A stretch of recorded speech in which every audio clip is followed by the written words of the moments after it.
how to play Block Blast on PC. I'm going to tell you how to play Block Blast on PC this 2025. First, install Google Play Games for Windows, then log into your Google account, search for Block Blast in the Play Games app, and click Install, which lets you play it natively on your desktop without an emulator. Once it's loaded, you'll see the classic empty grid and 3-block trays. Use your mouse and drag each block onto the board. The goal is to fill horizontal or vertical lines to clear them and score points. Aim for combo streaks. Clearing at least one line every set of 3 blocks keeps your multiplier up and boosts your score.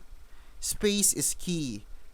Keep about 25% of the grid free so you don't get boxed in. And plan ahead for tricky large pieces like 3x3 squares or long straights.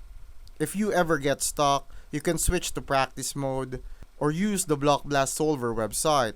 Some players say it's super easy to use and helps you avoid early game overs.